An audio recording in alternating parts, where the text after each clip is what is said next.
우리가 지난 시간 봤던 것처럼 다윗이 골리앗을 물리치는 쾌거를 이뤄내죠. 이 사건으로 일약 스타가 되고 금이환영합니다. 여인들이 다윗을 칭송하죠. 사울이 죽인 자는 천천히요, 다윗은 만만이로다. 이것이 사건의 발단이 됩니다. 이때부터 사울이 다윗을 경계하면서 죽이려고 하죠. 그죠? 시기심과 질투심에 불타서 어떻게 하면 다윗을 죽일까 골몰하기 시작합니다. 그런데 그런 가운데서도 다윗은 지혜롭게 행해요. 그리고 사울이 다윗을 핍박하고 죽이려고 하면 할수록 다윗은 더 지혜로워지고 사람들은 더 다윗을 사랑하고 좋아하게 됩니다. 이런 역설적인 상황, 이런 극명한 대조를 이루는 것, 오늘 성경은 이것을 통해서 뭘 말하려고 하는 건가? 우리에게 뭘 보여주려고 하는 건가? 성경은 의도적으로 이 두 사람의 모습을 대조적으로 그려냅니다. 그러나 성경이 말하려는 것은 뭐냐면 두 사람이 어떤 삶의 다른 차이점을 갖고 있느냐라기보다도, 물론 그것도 있지만 두 사람의 이런 극명한 삶의 차이의 근원이 뭐냐는 거예요. 두 사람을 이렇게 살아가게 만드는 그 원인, 왜 사울은 그토록 다윗을 죽이려고 일평생을 다윗에게 에너지를 소모하고 있고, 다윗은 그런 가운데서도 항상 이렇게 지혜롭게 행하면서 사람들의 사랑을 받게 되는 이 근본적인 차이가 뭐냐는 거예요.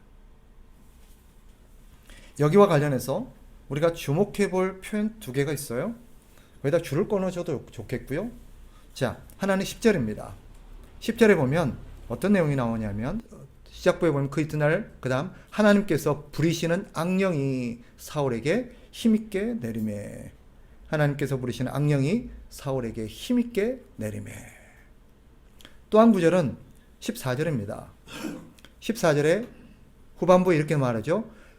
다윗에 대한 얘기인데, 여호와께서 그와 함께 계시니라. 여호와께서 그와 함께 계시니라. 두 사람의 이런 극명한 삶의 차이는 어디에서 기인한 것입니까? 누구의 영향 아래 있느냐, 누구의 지배 아래 있느냐, 누구의 다스림을 받고 있느냐에 따라서 삶의 결과가 이렇게 달라진다는 거죠. 오해는 마십시오. 악령의 다스림 안에 있다는 말이 소위 자신의 어떤 이성과 통제력을 상실한 귀신 들림을 말하는 게 아닙니다. 이것은 근본적으로 어떤 의미냐면 여호와의 다스림을 받지 못하는, 이걸 좀 더 거친 표현으로 한다면 하나님의 버림을 받은 사람들, 하나님의 돌보심을 받지 못한 사람들의 상태를 보여주는 거예요. 왜? 하나님이 그들을 더 이상 보호하지 아니하시고 하나님이 그들을 더 이상 함께하지 아니하니까 그들은 어떻게 되는 거예요? 악령들이 그들을 지배하게 되는 거예요. 그들은 표면적으로는 자신의 속에는 옳은 대로 살아갑니다. 자기 생각대로 자기 인생을 자기 주도적으로 살아가는 것 같아요. 그러나 그들은 이미 영혼이 부패와 타락으로 인해서 사실은 자기가 원하는 대로 살아간다고 생각하지만 자기가 원하는 대로 살아갈 수 없는 사람들이에요. 본인들은 깨닫지를 못하죠. 그들이 악한 영의 지배와 악한 영의 영향권 아래 살아가고 있어서 자기들이 계속 죄를 행하고 있다는 것을 이해하지 못합니다. 그렇다면 본문이 그려내고 있는 악령의 지배 아래에 있는 사람과 여호와의 영의 지배 아래에 있는 사람의 차이점은 뭐냐? 오늘 본문이 그걸 말해주죠. 먼저 악령의 지배 아래에 있는 사람, 사울은 이 악령의 지배 아래에 있는 사람의 전형입니다. 모델이라고 할 수 있어요. 사울은 악령의 지배 아래에 있는 사람들, 즉 악령의 지배 아래에 살아가는 사람들이 무엇을 추구하는가를 보여줍니다. 그게 모든 걸 만들어내는 근본이에요. 도대체 저 사람들이 무엇을 추구하기에 저런 모습이 나타나냐는 거예요. 그들은 한마디로 자기 영광을 위해서 살아갑니다. 자기 만족, 자기 욕심, 자기 영광, 같은 말이에요. 자기 만족, 자기 욕심, 자기 영광, 같은 표현입니다. 그걸 위해 살아요. 자기 영광을 위해서 살다 보니까 그 사람들의 특징은 뭐예요? 시기와 질투심이에요. 미움이에요. 그는 누군가 자신보다 인기가 높다든지 잘 되는 것을 견디지를 못합니다. 누군가 자신의 밥그릇이나 자기 어떤 자리를 위협한다고 생각하면 시기심과 증오심에 사로잡힙니다. 시기심과 미움이 어떤 마음이겠어요? 여러 가지로 표현할 수 있지만 한마디로 말하면 이런 거예요. 저 사람 없어졌으면 좋겠다. 저 사람 없으면 좋겠다. 저 사람만 없으면 내가 편할 것 같고, 저 사람만 없으면 내가 잘 될 것 같고, 저 사람만 없으면 내가 이길 것 같고. 이게 시기심과 미움입니다. 사울의 경우는 다윗이 없어지기를 간절히 바라고 실제로 손에 창을 들고 그를 죽이려고 했죠. 그죠? 그럼 창이나 칼을 안 들면 괜찮은가? 나는 시기심이 없는가? 아니죠. 아까 말씀드린 것처럼 상대가 없어졌으면, 저 사람이 없으면 하는 마음을 먹는 순간 이미 우리는 뭐예요? 마음으로 살인을 자행한 겁니다. 행동으로 옮기지만 않았을 뿐이지. 이미 우리 마음 안에서는 뭐가 일어나고 있는 거예요? 살인이 일어나고 있는 거예요. 마음의 살인. 성경이 말하지 않습니까? 그 형제를 미워하는 자마다 살인하는 자니. 이게 그 말이에요. 미워하는 순간 그 미움이 뭐예요? 저 사람 없으면 좋겠다는 거예요. 저 사람이 없어졌으면 좋겠다는 거예요. 그는 그 순간 마음으로 이미 누군가를 죽인 것입니다. 다윗이 사울에게 어떤 잘못을 했기 때문이 아닙니다. 오늘 본문을 보세요. 10절로 한번 다시 돌아가 보세요. 10절 11절. 그 이튿날 하나님께서 부리시는 악령이 사울에게 힘있게 내리매 그가 집 안에서 정신없이 떠들어대므로 다윗이 평일과 같이 손으로 수금을 타는데 그때 사울의 손에 창이 있는지라 그가 스스로 이르기를 내가 다윗을 벽에 박으리라 하고 사울이 그 창을 던졌으나 다윗이 그 앞에서 2번 피하였더라. 자, 저를 보세요. 다윗이 사울에게 무슨 해코지를 한 거예요? 아니에요. 오히려 다윗은 사울이 악신으로 괴롭힘을 당하고 어려움을 당할 때 그를 치료하고 도와주기 위해서 수금으로 그를 지금 옆에서 도와주고 있는 상황이었어요. 그런데 뭐예요? 그를 죽이려고 해요. 또 다윗이 실제로 사울이 생각하는 것처럼 이 사울의 자리를 빼앗아서 사울을 내쫓고 자기가 왕이 되려고 어떤 모략을 행했거나 그런 어떤 일을 도모하고 있었습니까? 그렇지도 않았어요. 그런데도 그는 이 사울의 눈에는 다윗이 어떤 존재로 보여요? 계속 자기를 위협하는 존재. 내 자리를 위협하고 나를 자꾸 뭔가 위해를 가하고 나에게 자꾸 뭔가 해를 입히는 그런 존재로 인식이 되는 거예요. 그렇죠. 제가 없어졌으면 좋겠어. 왜 그럴까요? 왜 자꾸 그런 생각이 들까요? 사실이 아닌데도. 우리가 주목해야 될 표현이 거기서 나와요. 하나님께서 부리시는 악령이 사울에게 힘있게 내리매. 시기심과 미움은요, 악한 영인 마귀의 특징입니다.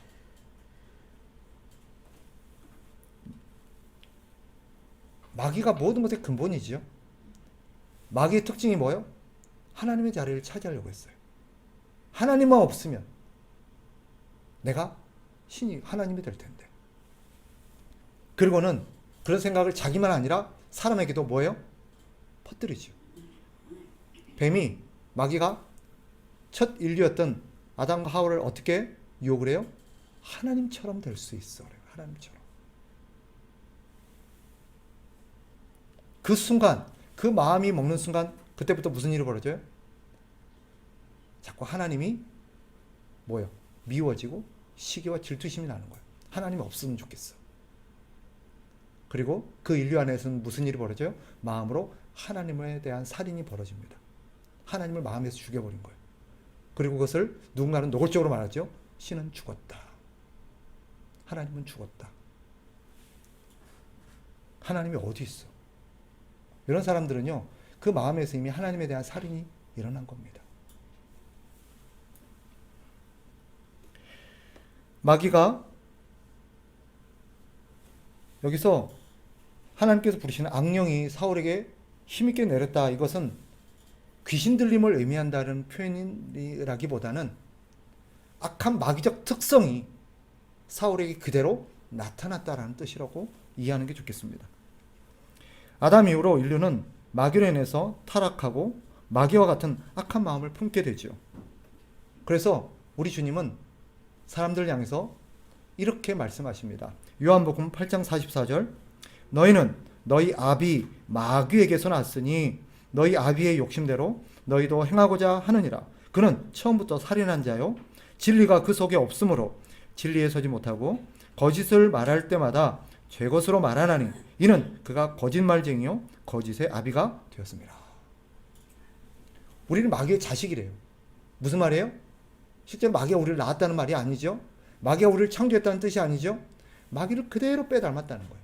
마귀의 특징을 그대로 갖고 있다는 거예요. 그 특징이 뭐예요? 오늘 본문에 나타나는 두드러진 게 뭐예요? 미움과 시기와 질투심. 상대방의 탓으로 돌리지 마세요. 다윗이 사울에게 어떤 위해를 가했다든지 시기심과 질투심을 불러일으키는 어떤 행동을 한 게 아니에요. 다윗은 아무것도 안 했어요. 오히려 사울을 도우려고 했어요. 그런데 사울의 안에 있는 부패하고 타락한 마음 안에서 뭐가 생겨나요? 시기심과 질투심과 미움이 생겨나는 거예요. 우리 인간 안에는요, 태어나면서부터 마귀와 같이 악하고 부패한 마음이 자리하고 있습니다. 그 마음이 시기심과 질투심과 미움을 만들어내는 거예요. 그리고는 항상 뭐라 그래요? 쟤 때문에. 제가 그랬다는 거예요. 첫 인류를 우리가 되돌아가 봅시다. 하와가 선악과를 먹고 나서 하나님 너 왜 그랬어? 그랬을 때 뭐라 그래요? 쟤 뱀 때문이래. 아담에게 물었어요. 너는 왜 그랬니? 저 여자 때문이라는 거예요.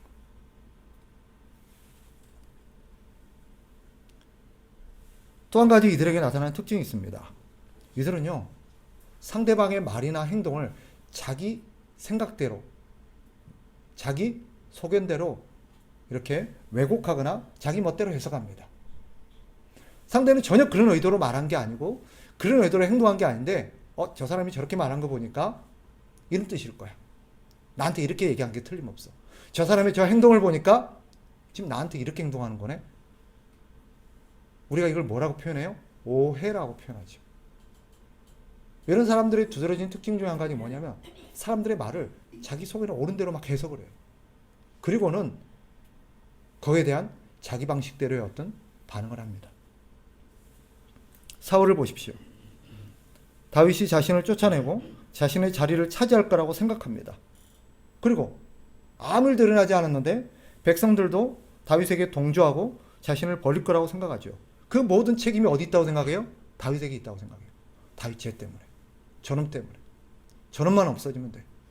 저놈만 없어지면 돼. 다윗이 나타나서 자신에게 문제가 생긴 것이라고 생각합니다. 그러니 다윗만 없으면 된다고 생각해요. 교회도 꼭 그런 사람들이 있죠. 부패하고 타락한 본성을 인해서 교회 생활이 힘들고 어려우면 교회 저 사람 때문에. 나 저 사람 때문에 신앙생활이 힘들어. 저 사람 때문에 내가 신앙생활이 잘 안 돼. 꼭 그렇게 말하는 사람이 있어요. 그 사람이 다른 교회 가면 신앙생활 잘할까요? 아니에요. 거기서 또 누군가 또 자기의 신앙생활을 못하게 하는 어떤 사람을 찾아냅니다. 그런 사람들은 꼭 그런 사람만 보이는 것 같아요. 그 사람이 지목하는 누군가를 보면 우리 눈에는 어때요? 전혀 문제가 없고 아무렇지도 않아요. 오히려 신앙생활을 열심히 해요. 근데도 그 사람 눈에는 저 사람이 내 신앙생활을 못하게 만들고 나를 방해한다는 거예요. 직장에서도 마찬가지죠. 저 사람 때문에 내가 못하게 돼. 물론 그런 사람이 있어요. 실제로. 아주 고약한 사람들이 있죠. 상사 중에는. 그런데 누군가에게는 전혀 문제가 되지 않아요. 근데 꼭 그 사람에게만 문제가 돼요.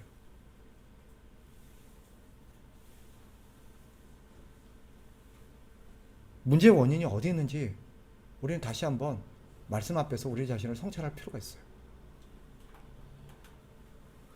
이들에게 보여주는 또 하나의 특징이 있습니다. 오늘 사울에게서 또 극명하게 드러나는데 그게 뭐냐? 자기 외에 주변의 모든 사람들은 자기 욕망의 도구로 함부로 사용한다는 거예요. 오늘 사울을 보세요. 17절 가보세요. 17절 사울이 다윗에게 이르되 내 딸 메랍을 내게 아내로 주리니 오직 너는 나를 위하여 용기를 내어 여호와의 싸움을 싸우라니 이는 그가 생각하기를 내 손을 그에게 대지 않고 블레셋 사람들의 손을 그에게 대게 하리라 합니다. 저를 보십시오. 사울은 지금 자신의 딸마저도 뭐를 어떻게 지금 생각하고 있어요? 자기 욕망의 도구로 사용해요. 자기 피부지. 자기 딸인데. 딸도 그렇고 지금까지 적대적으로 싸웠던 블레셋마저도 뭐예요? 자기 욕망을 이루는 도구로 사용해요. 그래서 나온 말이 뭐예요? 내 적의 적은 내 친구라고. 그런 말이 나오는 거예요. 어제의 적이 오늘의 친구가 될 수 있는 이유가 뭔지 아세요? 그래서 정치 세계에서 나오는 말이 뭐예요? 영원한 친구도 영원한 적도 없다 그러죠. 자신의 욕심에 따라서 얼마든지 하루도 아침에 바뀌는 거예요. 욕하지 마세요. 우리도 똑같아요. 사울은 자신의 손으로 다윗을 죽이면 백성들의 반발을 살 거라고 생각했던 것 같습니다. 그래서 자기가 직접 다윗에게 손을 대지 않고 뭐예요? 자꾸 다른 것을 이용하지. 그죠? 블레셋을 이용해서 다윗을 죽이려고 합니다. 이런 걸 보면 이 사람들 안에 가장 뿌리 깊게 가장 밑바탕에 깔려 있는 마음이 뭔가를 우리가 엿볼 수 있어요. 뭐예요? 자기 보호 본능이에요. 그래서 이런 사람들은요, 아까 이 사람들이 추구하는 게 뭐라 그랬어요? 근본적으로 이 사람의 존재의 이유, 삶의 목적, 이들이 추구하는 건 뭐예요? 자기 욕망이라 그랬잖아요. 그러니까 마지막까지 보호하고 싶은 게 뭐예요? 자기 자신이에요.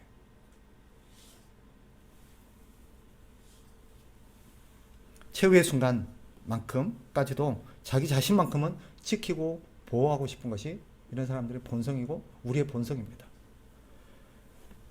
그러나 이러한 사울의 모든 계략은 다 수포로 돌아갑니다. 14절 결정적인 말이 나오죠. 12절도 그렇고 두 번이나 나옵니다. 줄을 좀 꺼놓으시면 좋겠어요. 12절 여호와께서 다윗과 함께 계심으로, 그죠? 사울을 떠나 다윗과 함께 계심으로. 그 다음 14절 여호와께서 그와 함께 계시니라.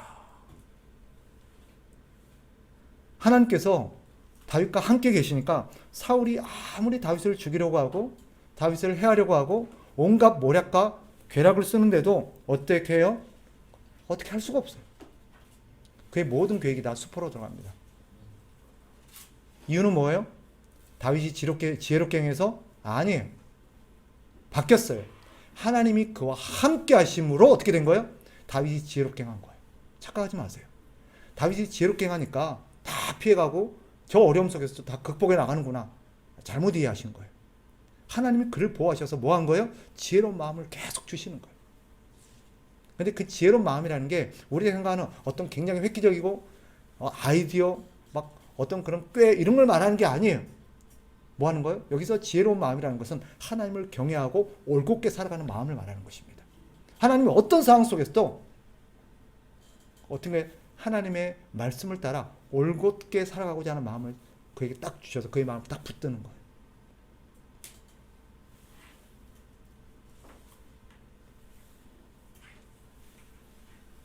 여호와께서 다윗과 함께 하셨기 때문입니다.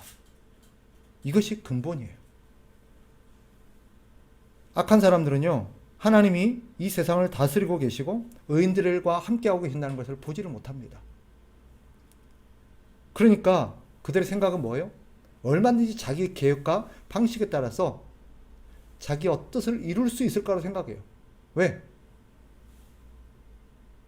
충분히 그렇게 할 자기에게 힘이 있고 자기 지혜가 그렇게 할 수 있다고 생각하죠.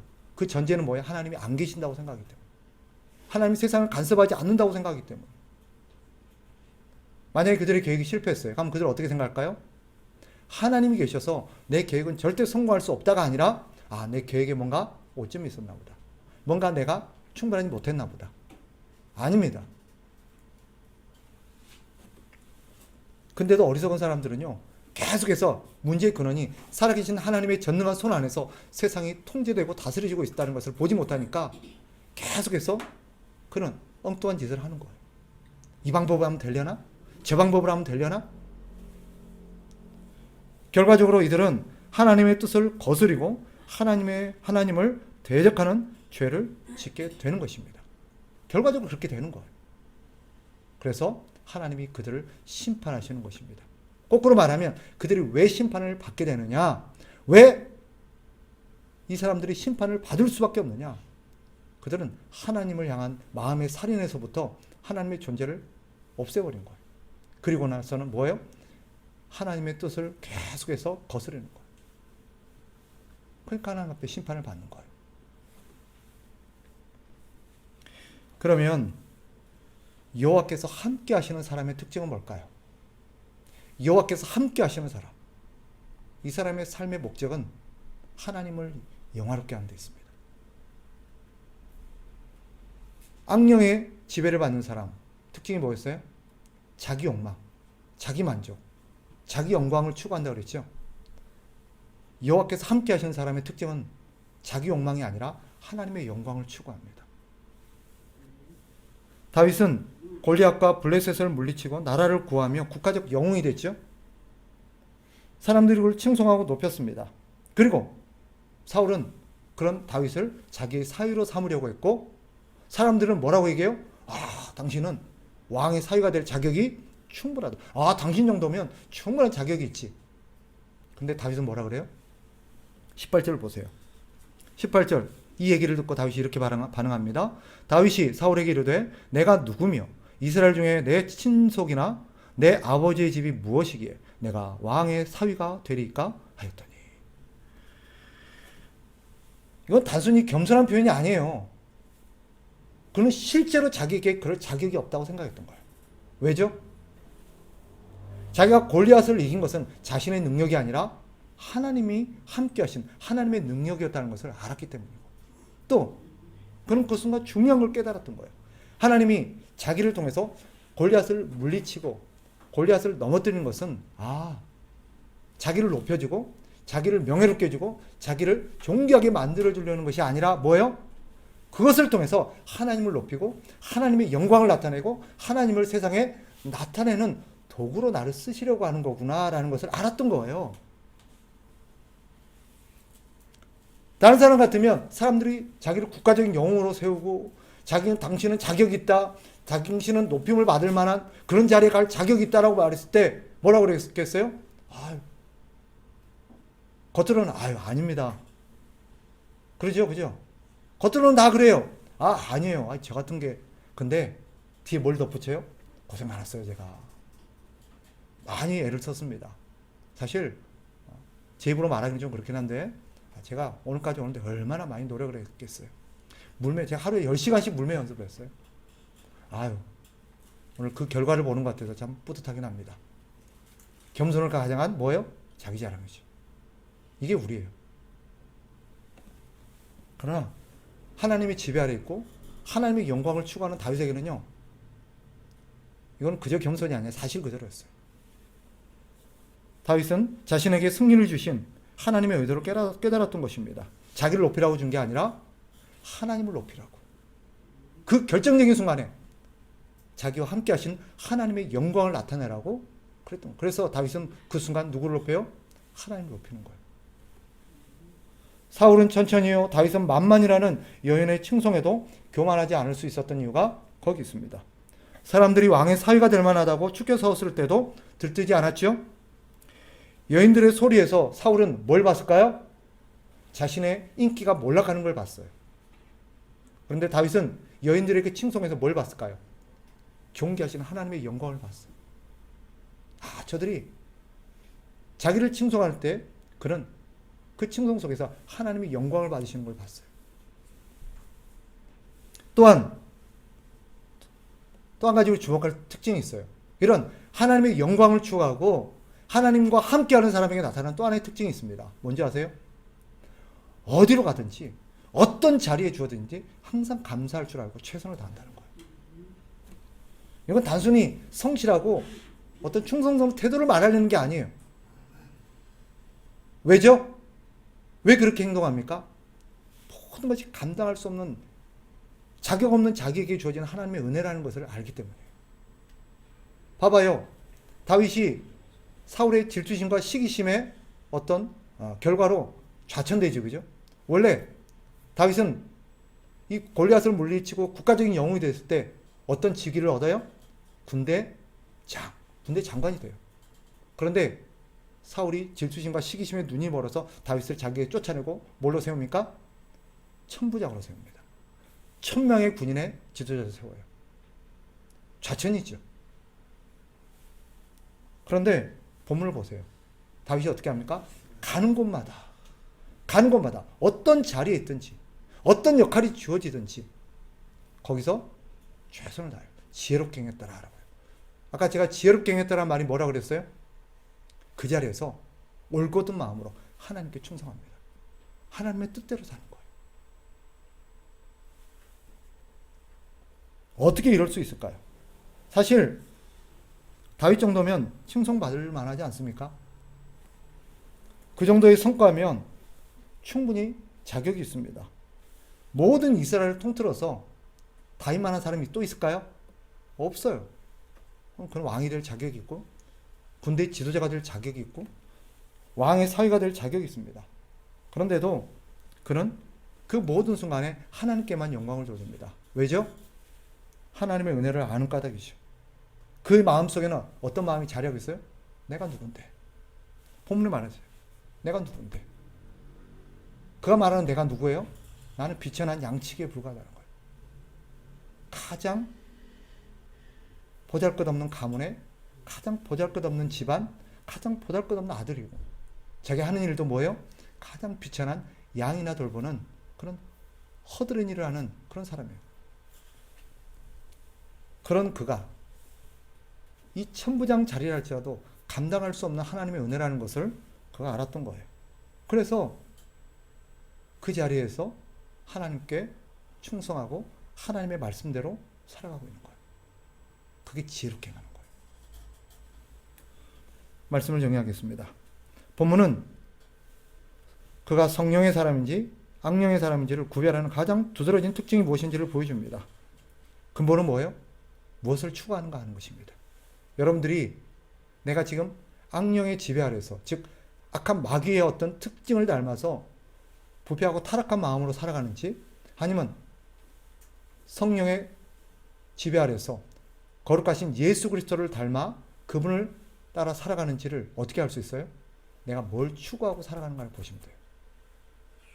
뭘 추구하고 살아가는가. 부패하고 타락한 악령을 닮은 사람은 자신의 영광을 추구합니다. 자기 욕심, 자기 만족.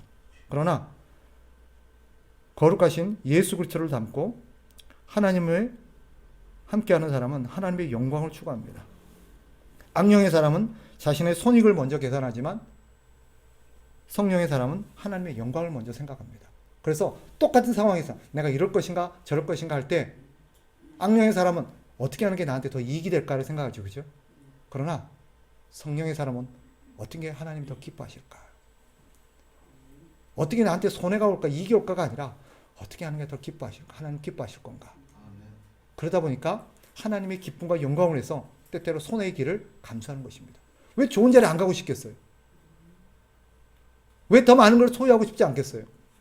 불의와 불법을 행해서라도 더 많은 것을 얻을 수 있고 더 많은 돈을 벌 수 있다면 당연히 그렇게 하고 싶겠죠. 그게 우리의 마음이에요. 그런데도 뻔히 그럴 수 있는 기회가 왔음에도 불구하고 이것은 아니지. 이것은 아니지라면서 하나님을 경외하는 마음으로 지혜롭게 행하는 그 이유가 뭐예요? 그가 하나님의 영광을 추구하기 때문에.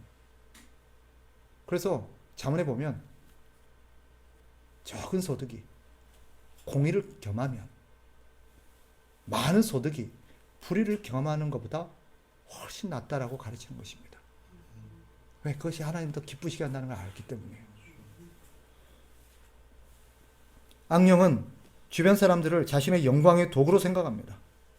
성령의 사람은 그 모든 사람들이 자기와 같이 하나님을 영화롭게 해야 될 하나님의 잠재적인 사람들로 봐요.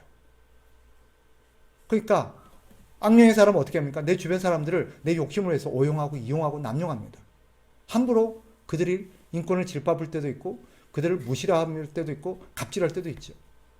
그러나 성령의 사람은 어떻게 합니까? 그 모든 사람들이 자기와 같이 하나님을 잘 섬겼으면 하는 마음으로 그들을 위하여 헌신하고 희생합니다. 도구가 아니라 내가 섬겨야 될 대상으로 보는 거예요. 여러분의 인간관은 어떻습니까? 여러분의 재물관은 어떻습니까? 여러분의 인생관은 어떻습니까?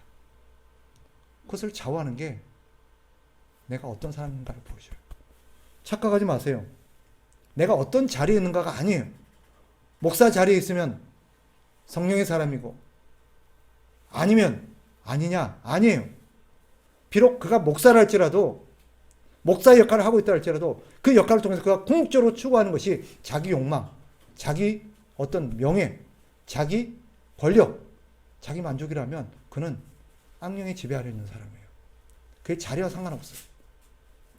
평범한 회사 직원이라 할지라도 그가 그 일을 통해서 하나님의 영광을 추구하는 사람은 그 사람이 진짜 하나님의 사람이고 하나님의 성령의 사람입니다.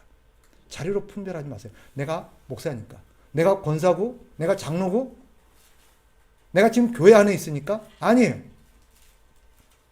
착각하지 마세요. 어떤 사람 지금 이 시간에 직장에 있으면서도 하나님을 영화롭게 하는 사람이 있고요. 어떤 사람 지금 예배당에 앉아서도 자기 욕망을 추구하는 사람이 있어요. 어떤 자리에서 무엇을 하느냐가 중요한 게 아니에요. 그것을 왜 하느냐가 더 중요합니다. 우리는 그것을 잊으면 안 돼요. 스스로에게 한번 질문해 보세요. 나는 누구인가? 나는 무엇을 추구하는 사람인가? 나는 하나님의 영광을 추구하는가? 자신의 영광을 추구하는가? 나는 미움과 시기심에 사로잡힌 사람인가? 감사와 기쁨의 사람인가? 그것이 내가 누구인가를 보여줍니다. 바라옵기는 저와 여러분 모두가 하나님의 영광을 추구하고 하나님의 은혜를 알고 하나님의 은혜 속에서 감사와 기쁨으로 살아갈 수 있으면 좋겠고요. 우리를 둘러싼 모든 것들이 자격 없는 자에게 베풀어진 하나님의 은혜예요. 우리 주변에 있는 사람들이 하나님이 나에게 허락하신 내가 섬겨야 될 그런 존귀한 영혼들이라는 것을 잊지 않았으면 좋겠어요. 교회에서뿐만 아니라 가정에서도 남편과 아내와 가족들에게 부탁드립니다. 여러분의 아내, 여러분의 자식들, 여러분의 기쁨의 도구들이 아니에요. 수단이 아니에요. 여러분이 섬겨야 될 존귀한 하나님의 사람들입니다. 직장에서 여러분의 부하들에게 그런 인식 제발 갖지 마세요. 갑질하지 마세요. 여러분의 직장 동료, 여러분의 직장 부하들, 그들은 여러분이 갑질해도 되는 여러분의 승진과 어떤 욕망의 도구가 아닙니다. 섬겨야 될 영혼들이에요. 그들 속에서 하나님을 보지 못한다면 우리는 욕망의 도구에 사로잡혀 있는 그런 사람들이 될 것입니다. 성령의 사람으로 하나님의 은혜의 지배 속에 살아가는 저와 여러분 되시기를 주의 이름으로 축복합니다.